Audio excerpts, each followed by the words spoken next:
Assalamualaikum warahmatullahi wabarakatuh. Kembali lagi dengan saya Asep Yu. Kita akan melanjutkan materi mata kuliah umum bahasa Indonesia. Kali ini tentang ragam bahasa. Ragam bahasa ini nanti adalah materi pengantar sebelum materi diksi, kalimat, paragraf, dan karya ilmiah, supaya kita bisa memahami secara umum, membedakan secara umum ragam-ragam bahasa yang mungkin kita gunakan dalam kehidupan sehari-hari, dan kita tidak terjebak atau kita tidak salah menggunakan ragam itu di dalam penulisan karya ilmiah. Ada 4 ragam yang saya perkenalkan di sini. Yang pertama adalah ragam bahasa undang-undang, yang kedua adalah ragam bahasa jurnalistik, ragam bahasa sastra, dan ragam bahasa ilmiah. Nah, kita akan bahas satu persatu. Yang pertama adalah ragam bahasa undang-undang. Ragam bahasa undang-undang itu atau kita sebut sama dengan ragam bahasa hukum, karena memang digunakan di dalam kehidupan atau di dalam proses hukum di Indonesia, misal begitu. Nah, ciri-ciri khususnya itu biasanya pada istilah dan komposisinya, karena di dalam ragam bahasa hukum itu kadangkala kita menemukan istilah-istilah yang khusus yang kadangkala kita tidak paham betul sebagai orang awam, tapi di dunia hukum itu menjadi hal yang lumrah. Atau mungkin di kepolisian begitu, itu juga digunakan kata-kata tertentu atau singkatan-singkatan tertentu begitu.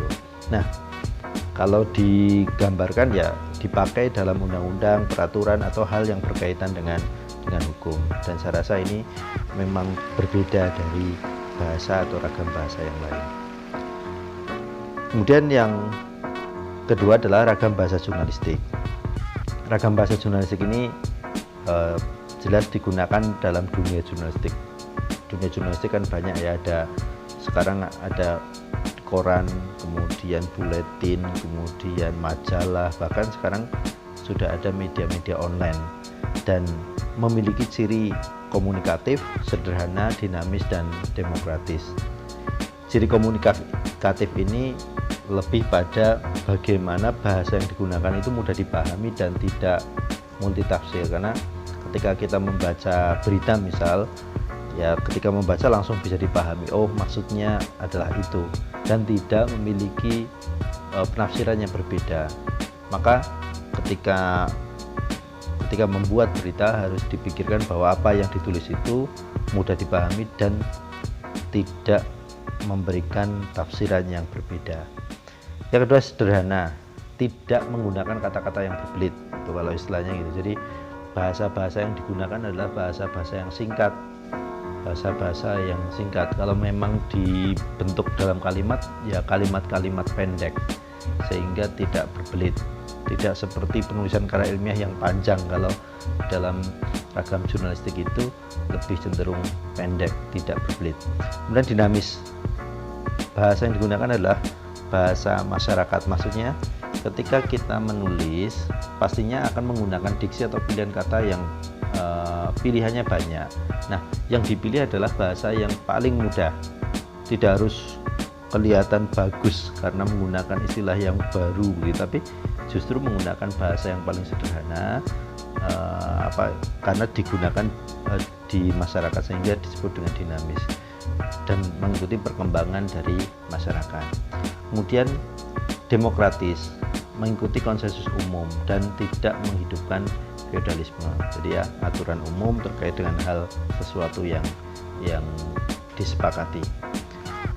Kemudian ragam bahasa sastra, di sini cirinya sebenarnya hanya satu, yaitu lisensia poetica. Apa itu? Bahwa ragam bahasa sastra itu memiliki kebebasan menggunakan bahasa untuk mencapai keindahan. Jadi kalau guyonannya adalah, kalau ragam bahasa sastra itu bebas tapi indah. Berarti tidak bebas dong, bebas tapi indah. Berarti tidak bebas, bebas tapi indah. Loh, ada tapinya kok, berarti tidak bebas. Bebas tapi indah. Nah, itu punya bebas tapi indah. Jadi ciri khususnya adalah itu. Nah, di sini kita mengenal ada puisi, prosa, drama sebagai bagian dari karya sastra, dan masing-masing memiliki ciri sendiri. Puisi ada pemadatan bahasa, jadi ketika mengungkapkan 1-2 kata itu memiliki banyak tafsiran makna. Kalau karya ilmiah kan tidak, tulisan itu yang memiliki makna itu. Prosa itu cerita, ya, cerita bisa berupa cerpen, novel, itu kan cerita. Kemudian drama, ya, yang dipentaskan atau memiliki cerita yang diperankan atau kemudian memiliki percakapan. Nah, di ragam bahasa sastra ini jelas beda dengan karya ilmiah karena gaya penyampaian, gaya penulisan dan sebagainya itu jauh berbeda, dan jangan sampai kita terjebak ketika menulis karya ilmiah seperti menulis cerpen misal. Nah, yang kita bahas nanti ke depan adalah lebih kepada ragam bahasa ilmiah. Cirinya ya digunakan untuk penulisan karya ilmiah dan memiliki sifat yang baku, entah itu ejaannya, kalimat, atau penggunaannya. Itu gambaran umumnya, dan berikutnya adalah ciri-cirinya. Ciri-ciri dari ragam bahasa ilmiah. Ciri-ciri ini sebenarnya saya rangkum dari berbagai penjelasan begitu. Kalau di penjelasan lain kan ciri-cirinya itu kecil-kecil, misal bersifat formal, kemudian menggunakan titik pandang pragmatik yang bersifat konsisten, ukuran kalimat panjang atau sedang, penggunaan majas sangat dibatasi, gagasan diungkapkan dengan lengkap, jelas, ringkas, tepat, dan sebagainya.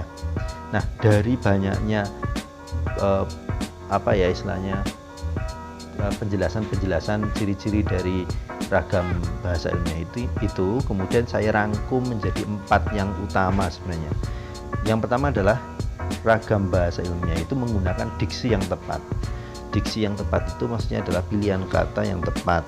Jadi ketika menuliskan, menyampaikan tulisan itu menggunakan pilihan kata yang tepat supaya gagasannya juga tepat, sehingga orang yang membacanya juga jelas dan tidak ditafsirkan yang lain.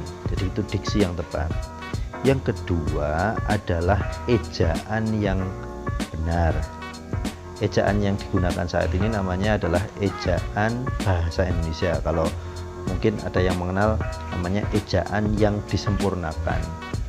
Sama ya, isinya itu tidak jauh beda, ada perubahan sedikit saja tapi tidak jauh beda. Jadi penggunaan ejaan itu penting karena di dalam penulisan karya ilmiah sangat ditekankan terkait dengan itu.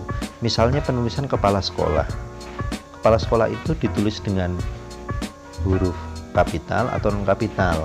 Yang benar adalah ditulis dengan kapital. Misal begitu. Itu salah satunya saja, atau mungkin singkatan harus menggunakan titik atau tidak, dan itu digunakan atau menjadi ciri penggunaan ejaan yang benar. Kemudian yang ketiga adalah penggunaan kalimat efektif. Kita memahami bahwa kalimat yang efektif ini nantinya akan berhubungan dengan penyampaian yang efektif pula. Jadi kalau kalimat yang digunakan tidak efektif, maka akan menimbulkan tafsiran yang berbeda dan sehingga menimbulkan kesalahan pemahaman si pembaca.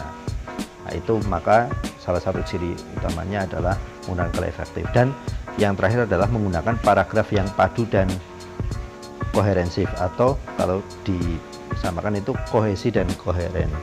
Jadi saling padu dan terkait. Yang namanya paragraf misal yang terdiri atas 4 kalimat dalam satu paragraf tersebut, maka harus ada keterkaitan antara kalimat nomor 1, kedua, 2, ketiga, 3, dan 4. Dan pastinya dari keempat itu ada gagasan utama. Misal di kalimat yang pertama, maka kalimat 2, 3, 4 itu berhubungan erat dengan kalimat yang pertama. Itu paling tidak gambaran umum mengenai ragam bahasa, dan ini menjadi dasar pemahaman untuk bisa memahami pembahasan berikutnya mengenai diksi, kalimat, paragraf, atau penulisan karya ilmiah.